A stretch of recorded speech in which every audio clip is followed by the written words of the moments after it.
All right, and we are back. This is NHL 20 Franchise Mode Calgary Flames. This is episode number 40. Yes, welcome back to our Franchise Mode, and welcome to the 40th episode of our Franchise Mode here at the Calgary Flames, and in NHL 20's, and in the 2024, Stanley Cup playoffs. That's what I was trying to say. 2024, yes.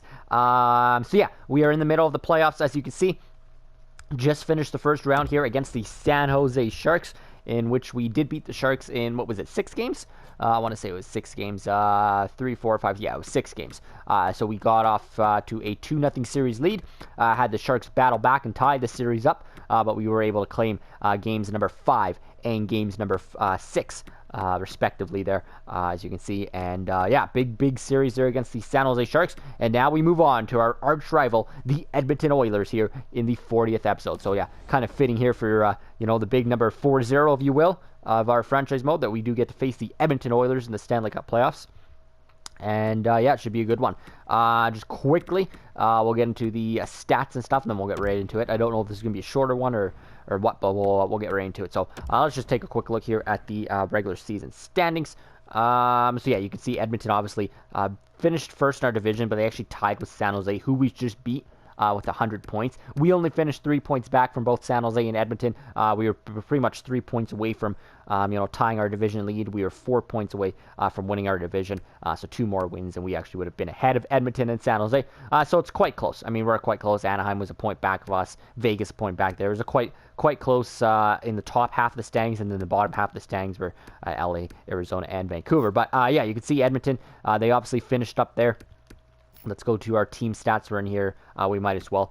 Actually, you know what? Let's go by playoff stats, because I mean these team stats are not really accurate anymore, because that was from the regular season. So let's jump right into our playoff stats. We'll go team stats first, and then we'll go player stats. All right. So here we are through the first round of the Stanley Cup playoffs. Let's just see where everybody finished. Goals for per game. Let's go by that. And the goals for per game leaders. So you can see Edmonton second in goals for per game. So they were averaging 3.29 goals for per game. They did go to 7 games in their series against, I forget who they were playing. But whoever they were playing, they did go to 7 games against that team. And they averaged 3.29 goals against, which is good enough for the second highest goals for in the Stanley Cup playoffs. We didn't fare too much worse, 2.50 against the San Jose Sharks through 6 games, 1 less game. But yeah, 2.50. So that's not too far off from what they are. Goals against, oh, excuse me. Goals against here. Let's go like this. So you can see we have the 5th best goals against in the league, 2.33. And where's Edmonton? Goals against. They're down there, 2.57. So just below San Jose, which was 2.50. So 2.57. So we have a slightly better goals against. They have a slightly better goals for. So it should be pretty close in that regard. Power play. Our power play started off really good against the Sharks in that first round. Definitely got a lot worse as the series went on. But it did start off good. Good enough for us to finish 14.3% on the power play, 2 for 14 there in the opening round against San Jose. Edmonton's power play, just going by it here, 5%. Wow, so that's not good at all. 1 out of 20 on the power play there for Edmonton. So they do not have a good power play, at least in that first round. So we'll see if that's accurate. Let's go PK. They have the best PK in the league at 95.2%. So that's definitely going to be a challenge for us. Excuse me, I've got a bit of a cough here. All right, our PK 86.4, so not as good as their PK. They got the better PK. We got the slightly better power play. So it's kind of even when you look at it like that. I mean, in terms of goals for, goals against, and on special teams, we each kind of, are slightly better than the other in a lot of categories there. So just thought we'd look at that. Definitely going to be a challenge, though. Again, I think whoever wins, I say this for every series, but whoever wins the special teams battle, I think will win the series. So we just have to find a way to boost our power play like it was in that first half against San Jose, and then, keep a strong PK as well. I mean, like we said, Edmonton doesn't have a strong power play, or at least they didn't in that first round. So we can just keep them off the board, kind of like whoever they played did in that opening round, then I think we'll be set. So let's take a look at our leaders through the first 6 games of the Stanley Cup playoffs, and by no surprise, the 2 massive superstars that we wanted to get for this exact time of year are leading the way. We knew Nathan MacKinnon would be our Kawhi Leonard type of player, as he has led us through the regular season. Had 100 points in the regular season to lead our team all the way, and now he's leading our team in the Stanley Cup playoffs. It is early, but 7 points in 6 games is huge for Nathan MacKinnon, just over a point a game, obviously to that elite superstar status that he is. Alex Ovechkin, who we picked up at the trade deadline, obviously, we wanted to bring in as that extra bolster of offense. He's come in and he's done pretty well so far in the opening round. 5 points in 6 games. That's all you can ask out of Alex Ovechkin. 2 goals, 3 assists. Maybe want to see a little bit more goal scoring, especially on the power play. That's why we brought him in, was as a power play weapon. We have him on our power play top unit in his regular spot in his office. So hopefully he can be teeing off some one-timers from there and getting a few more goals. Again, hang on. All right, Johnny Gaudreau, 5 points as well through 6 games. Not bad. Probably want to see a little bit more out of Johnny Gaudreau. He probably should be producing a little bit more than Ovechkin. Just 1 goal in the opening round for Gaudreau, so want to see a little bit more out of him. Matthew Phillips surprisingly had a really good series, 4 points there. 3 points for Juuso Välimäki to lead our defensive core. 3 points for Elias Lindholm playing on that top line with Gaudreau and MacKinnon. Hanifin there, 3 points. Wilson, yeah, so onward down here. Just 2 points for Monahan and a -2. We need to see more out of him. Kachuk's down here somewhere. Just 2 points and a -2 for Kachuk, so want to see a lot more of that second line. Max Domi, who we promoted or demoted down to the third line, he's just got 1 point and a -2. So we might have to promote Matthew Phillips a little bit because he's playing well, or he did in that first round. But we'll see here with our lines here in a second. A -3 for Rasmus Anderson, -2 for Shillington. They're not playing too well. Still a -3 for Dylan Dubé as well. So some guys definitely struggled in that opening round for sure, so we'll have to keep an eye on that. And like I said, we do need to bolster our offense. We need to get our offense going here somehow. All right. Jordan Binnington did pretty well in that opening round, 9-2-9, 2-2-1 goals against through the 6 games that he played. So not bad. We do still have Jake Allen as an option, but right now Binnington's getting it done in the Stanley Cup playoffs. All right. What I want to do now is look at Edmonton's stats. I don't know why I exited out of there. All right.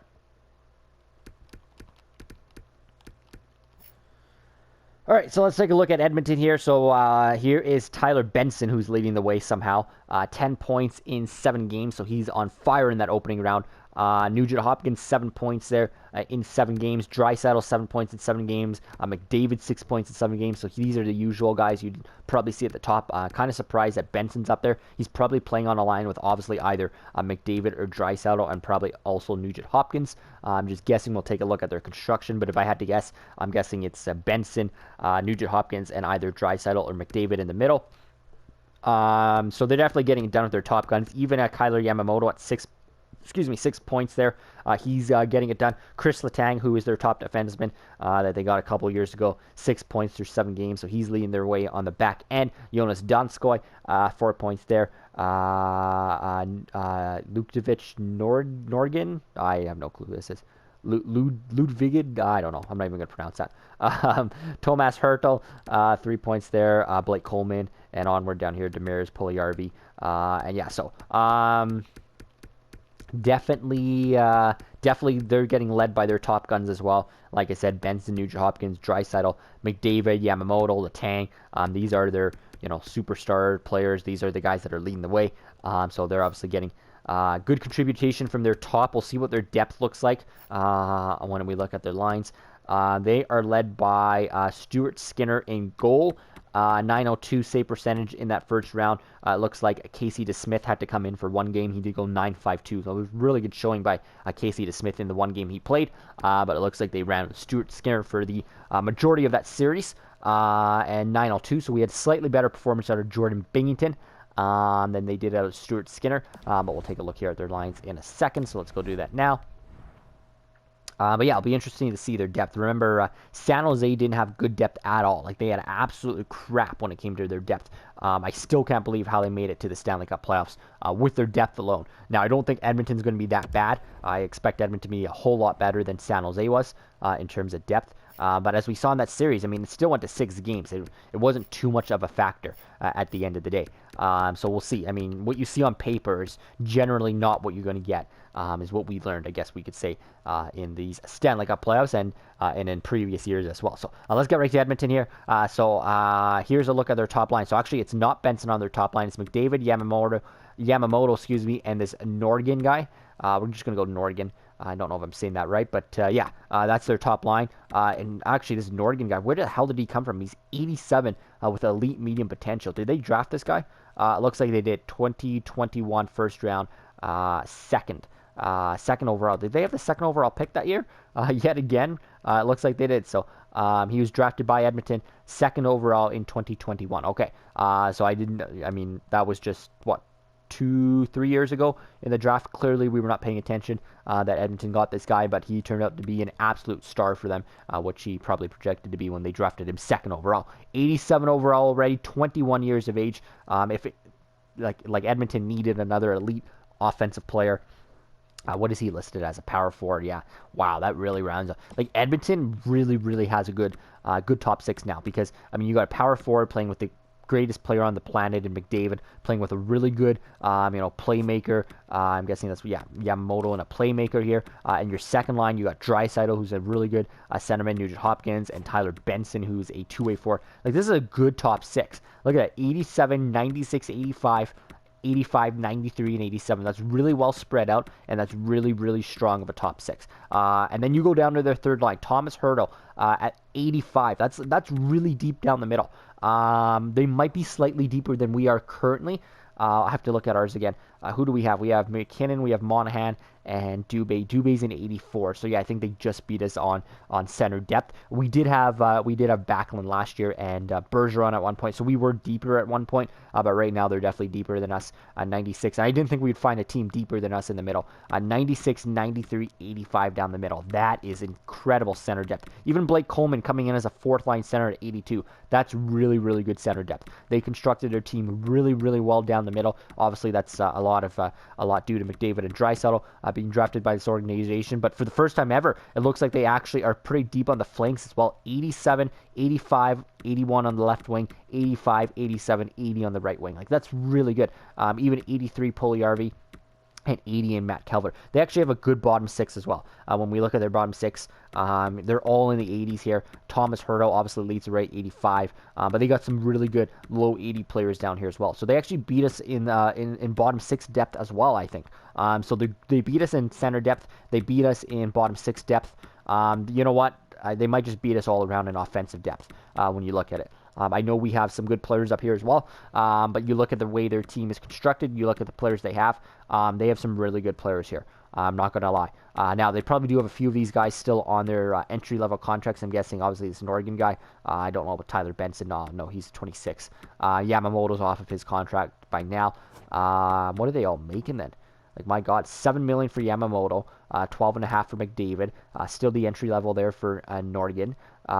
Let's go down to their second line. 6.3 for Benson, 8.5 still for Draisaitl, 8.6 for Nugent Hopkins. Yeah, they got a lot of salary tied up here in their top 6. What about Hertl? 5.7. Wow. Yeah, they got a lot of salary. Look at Blake Coleman even making 5.some million.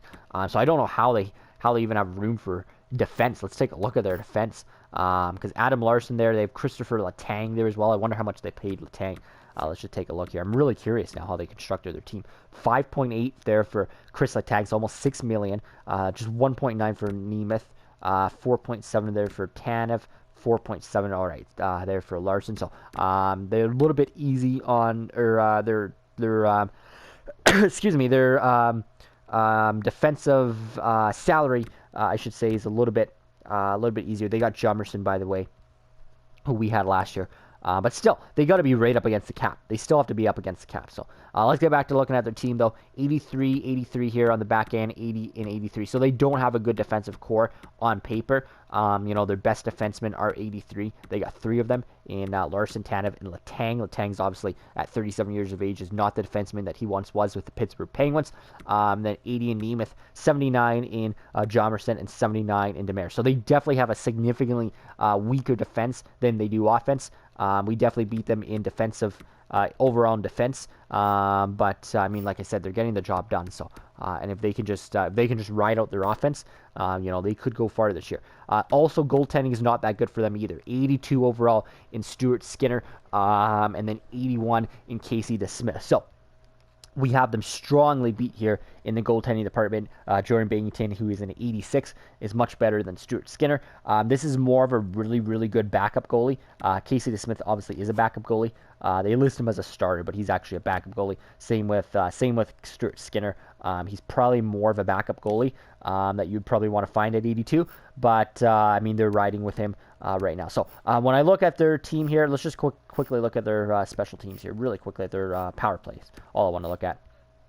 And as expected, they're top guns on their power play. They actually spread it out really well. They bring up Thomas Hertl here to their top unit. That allows them to put Nugent Hopkins there on their second unit. So they actually spread out their offense really well when it comes to their power play. All right, let me get a drink here because I'm going to die.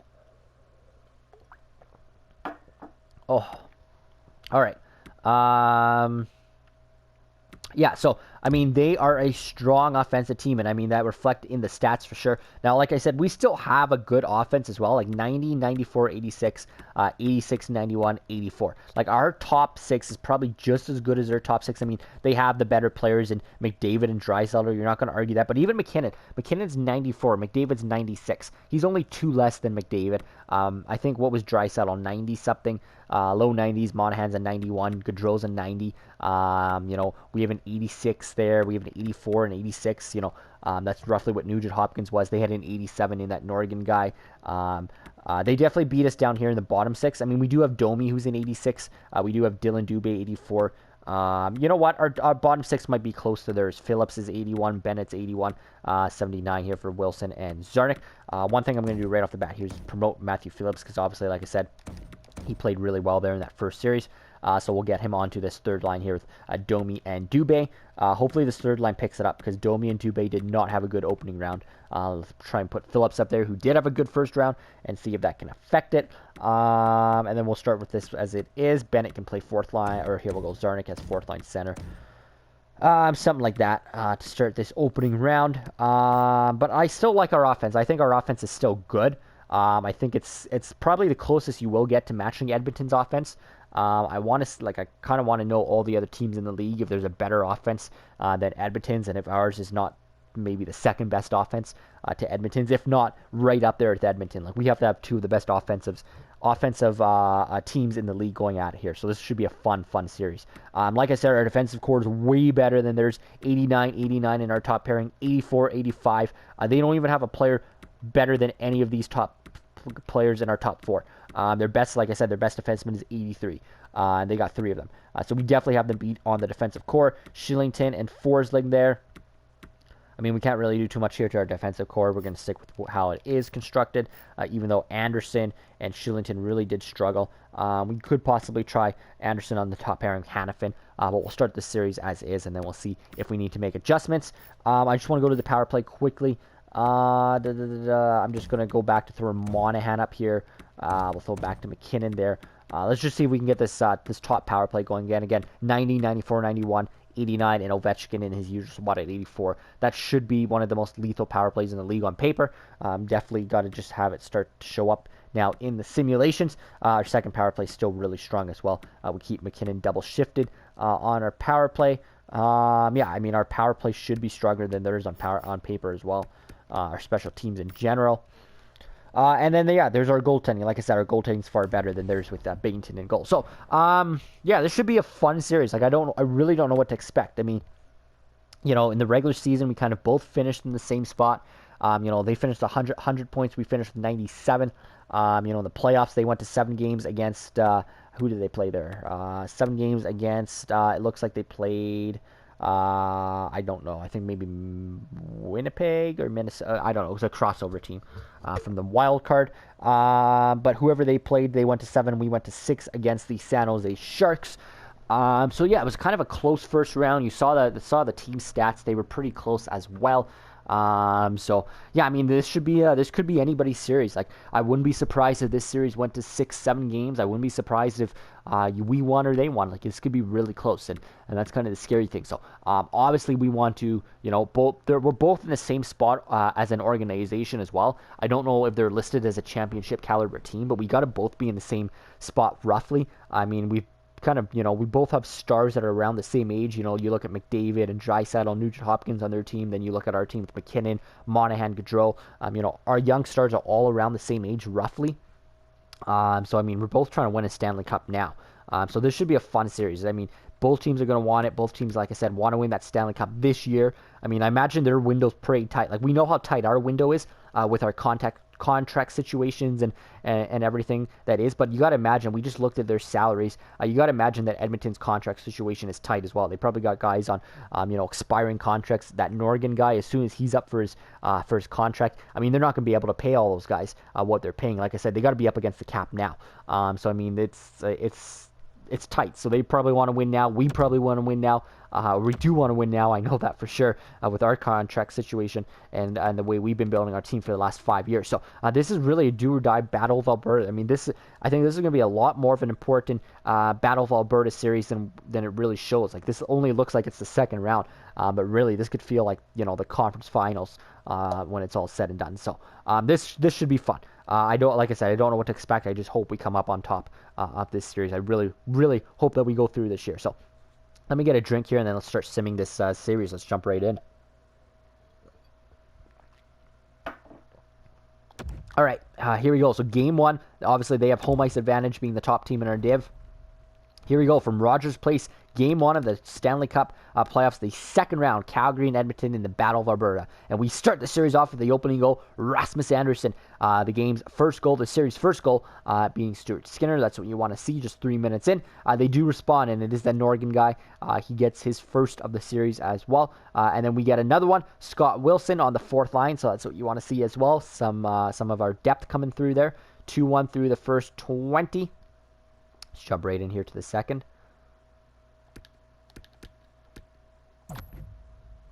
And I accidentally simmed the period. My bad. All right, so 5-1 for us through 40. I believe that is. So we get goals from Zernick and McKinnon twice there in the second period. That's what you want to see. What am I hitting here? I want to hit the... All right, there you go. Third period. Here we go.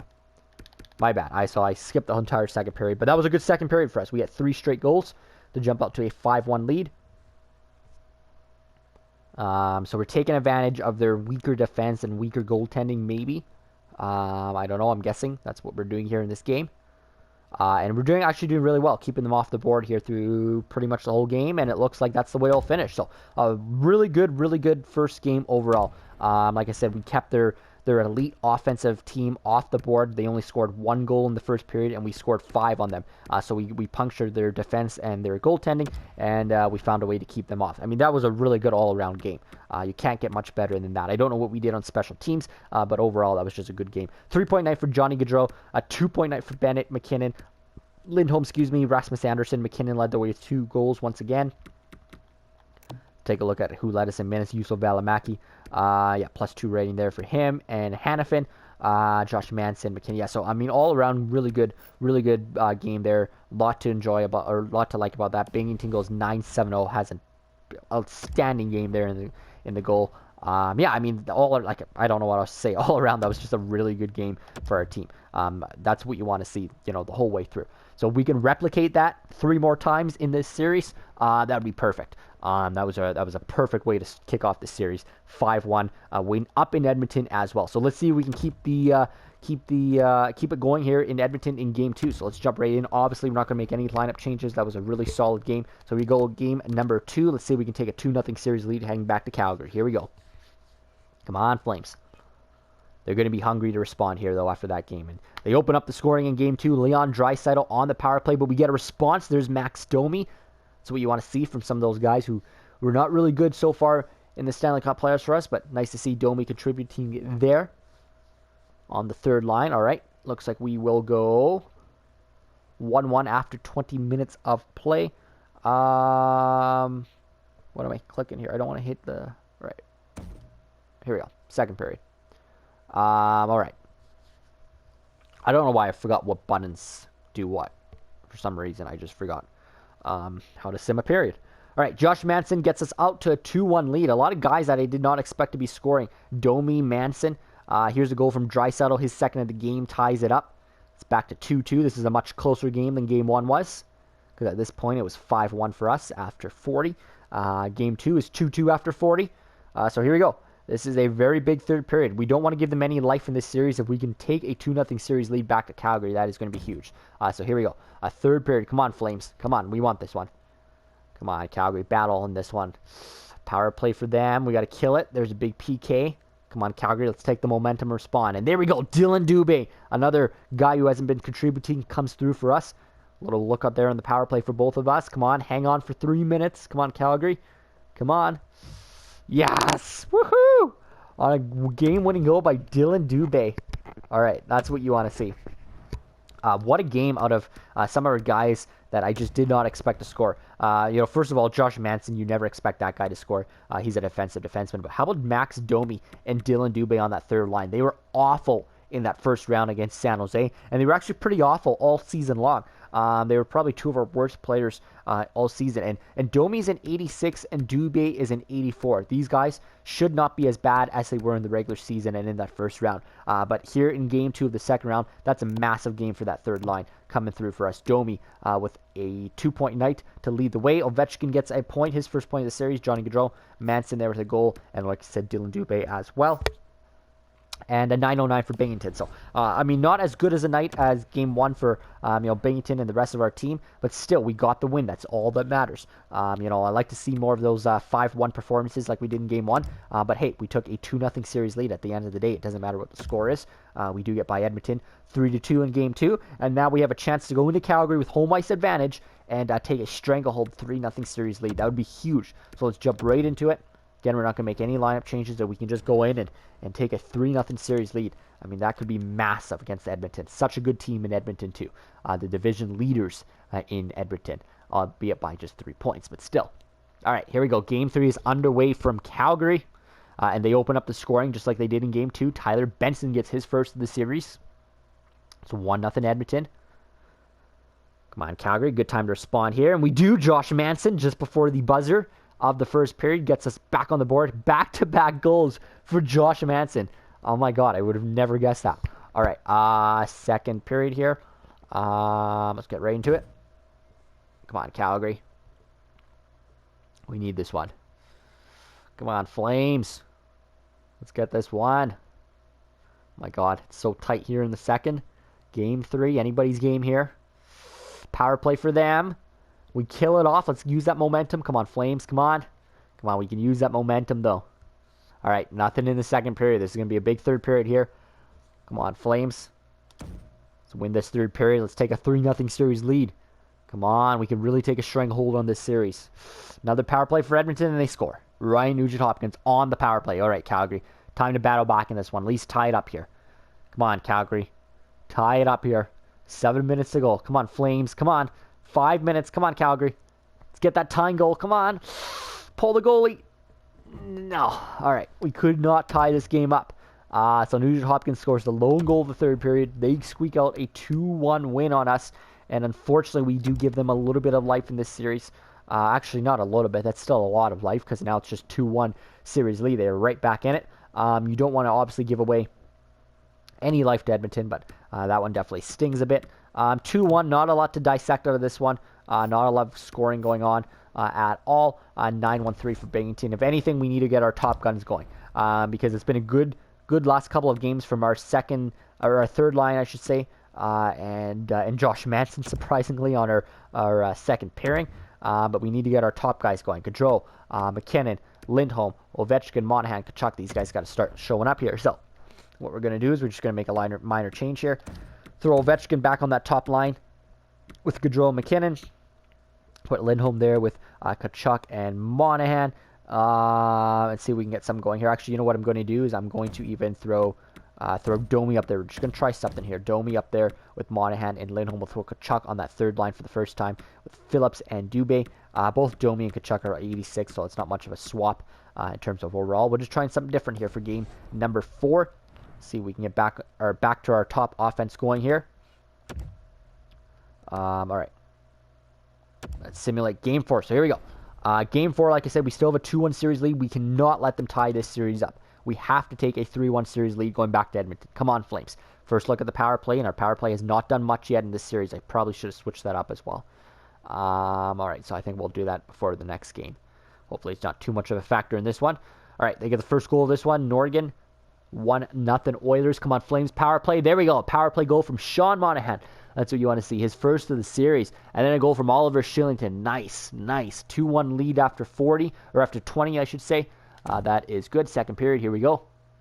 Come on, Flames. Come on.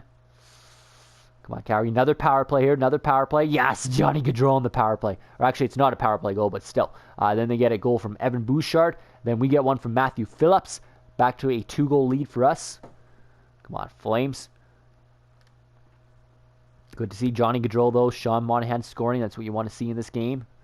Now we just need McKinnon, Ovechkin to show up. All right. So, yeah, 4-2 after 40. If we can just hang on in this third period and take a 3-1 series lead. Come on, Flames. Come on. Just hang on to this one here. We got a nice 2-goal cushion. And we're going to add to it. Sean Monahan on the power play. All right. So maybe I won't switch up our power play. That's at least 2 power play goals in this game. And then they get one from Norgan. Oh, my God. Lots of special teams here in this one. Still have a 2-goal lead here, though. Come on, Calgary. Come on, Flames. Let's just hang on. 3 minutes to go. Come on. Yes, Elias Lindholm. Nice. Adds a goal. Connor McDavid adds a goal, but we'll still take a 6-4 win. This one, a high-scoring affair. This is kind of more what I expected out of this entire series, was a lot more high-scoring games like this one. But like I said, as long as we come up on top. Look at that night for Sean Monahan. 4-point night for Monahan. 3-point night for Johnny Gaudreau. It's been a long time since these two superstars have led the way for us. They have been with our team for so many years now, and it's time that they definitely lead the way here in the playoffs. Still 2-point night there for Ovechkin as well. Kachuk actually puts up a point on that third line. Domi puts up a point on the second line. That's what you want to see. McKinnon, don't think he has a point in this one, but that's okay. Like I said, we'll still take the win in an 8-1-0 save percentage for Binghamton. Not a good night for Binghamton at all. But again, it was kind of more of a shootout in this one. High-scoring affair, if you will. So, let's get right into game number 6, I believe it is. Is that where we're at here? Game 6? Game 5. Yeah, we have a 3-1 series lead. So, game 5, excuse me. Lost track there. So, game 5, back up in Edmonton. We have a chance to eliminate the Edmonton Oilers. Just quickly taking a look at the other Western Conference series. Anaheim has a 3-1 lead there on the Colorado Avalanche. We have yet to... we have yet to beat the Anaheim Ducks still in the Stanley Cup playoffs. So let's hope we don't get them. That would not be fun. But of course, before we can even think of the Western Conference Finals, we have to finish this series off. We have a chance to do that here in game number 5. So here we go. Everything on the line. Edmonton's fighting for their lives. We can eliminate the Oilers here and punch our ticket back to the Western Conference Finals, where we were 2 years ago. And it's also the furthest we've made it. So let's see if we can get back there to the Western Conference Finals. Game 5. Let's just end the Edmonton Oilers here. This is a huge, huge game. Do not give them any life back in this series. And they open the scoring. Less than a minute in. Blake Coleman. 1-0 Edmonton. Come on, Calgary. Come on. Got to respond in this one. Come on, Flames. There we go. Nathan McKinnon. Back onto the scoring sheet for Nathan McKinnon. That's what you want to see. Come on, Flames. Sam Bennett. There we go. On the 4th line. Look at that. Beautiful contribution from our bottom 6 in this series by far. Definitely was not expecting that. That's definitely what you want to see. And I thought Edmonton had better depth. If we win this series, we might actually have the better depth than Edmonton. All right, second period. Here we go. Yeah, because we've had more contribution over our bottom 6 in this entire series. Guys like Dubé, Bennett, Phillips, guys down there, Domi and Kachuk when they're in our bottom 6. All right, there's Sean Monahan. That's what you want to see as well. Top guys still contributing, even though our bottom 6 is. We've got a 3-1 lead here in game 5. McDavid cuts it to a 1-goal lead to make it close, and we're going to head to the third period with a 1-goal lead over Edmonton. 20 minutes away from the Western Conference Finals. Come on, Flames. Come on, just have to hang on to this one. Please just hang on. Oh, fucking Leon Draisaitl scores a minute in. All right, this game's tied. Come on, power play, power play. Yes, Alex Ovechkin on the PP. Johnny Gaudreau on the power play. Actually, Ovechkin's was even strength, but Gaudreau gets one on the power play. Nice. So you want to see Ovi from his office. Johnny on the power play. Yes. 2-goal lead here, 6 minutes to go. Oh, they cut it close. It's a 1-goal lead again. Leon Draisaitl, second of the period. Come on, Calgary, 3 minutes. Hang on. Come on, 1 minute. Yes. Woohoo! Edmonton, bye-bye. We have eliminated the Oilers, and we have punched our ticket to the Western Conference Finals. Story of this one, our offense actually comes through way more than Edmonton's does. Look there at 3.9 night for Hanifin, McKinnon, 2.9 night for Ovechkin, 2.9 night for Johnny, 2.9 night for Monty. All of our top guys showing up in this one. Again, not a good night for Binghamton, but our offense led the way there. Story of this one was our depth. A lot of depth contribution, there in this one. As we just take a look here at Johnny Gaudreau now leading our team in points over McKinnon, which is a bit of a surprise there. You can see Gaudreau now 14 points. What a series for Johnny Gaudreau. He had a hell of a series because what did he have? He had 6 points in that first round. So he collects another 8 points here in the second round. So that's a huge second round for Johnny Gaudreau. 14 points now through 11 games. McKinnon still 12 points through 11 games. Ovechkin now has jumped up to 10 points through 11 games, so he stays up there. Monahan now 9 points through 11 games. That's a much better series for Sean Monahan. What did he have? Just 3-4 assists, and did he even have a goal in that opening round? He's got 4 now with 5 assists. That's what you want to see. Hanifin, Elias Lindholm. But it was the guys down here like Sam Bennett, contributing, Matthew Phillips contributing, Max Domi contributing down there, Kachuk. We did demote him to the third line, but he still balanced out our bottom 6 a bit. Manson stepped up with 2 huge goals in that series, and then down here. So that was Dylan Dubé had a goal or 2. I think Rasmus Anderson had a goal. Starting to get a lot of contribution from our bottom 6, and even look at our plus minus now. We had a lot of guys in the minuses when the series started. Look at our plus minus now. Just Oliver Shillington and Gus Forsling, our third pairing, are the only people on our team in the minuses. Other than that, everybody else is either up to 0 or in the pluses. That's perfect. That's what you want to see when it comes to plus minuses. If we went back and looked at it at the beginning of this episode, we had a lot of guys there in the minuses, but it's definitely turned around in this series. So that was a much better defensive series for our team, but it was a much better offensive series for our team. We really broke out in a lot of different ways there in that series against Edmonton, which I did not know if we were going to do because Edmonton was such a good team on paper. But it just shows you that what looks like on paper is definitely, like I said, we've learned that already quite a bit here. That whatever it is on paper is not the way it might project to be when you simulate. So I'm going to end this series here. Definitely got a bit of a cough, as you saw in this episode, or as you heard, I should say, in this episode. So I'm going to end this here. I don't know if it's been a shorter episode or what, but what I'm going to do is first I'm going to see who we're playing in the second round. It's Anaheim. I didn't even have to sim for that. So it is Anaheim. I do not believe we beat the Anaheim Ducks yet in the Stanley Cup playoffs. I think in our first couple seasons we played the Ducks and we couldn't get by them in the second round. I think we played them twice in the second round. I can't remember who we faced in the Western Conference Finals 2 years ago. Oh, it was Colorado. So it wasn't Anaheim. But we've not had a lot of success against Anaheim.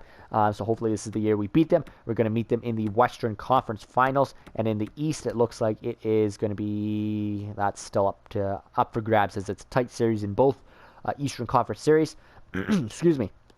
So we'll see what happens in the East. But it will be Anaheim in Calgary in the Western Conference Finals in 2024. Like I said, we've only made it as far as the Western Conference Finals.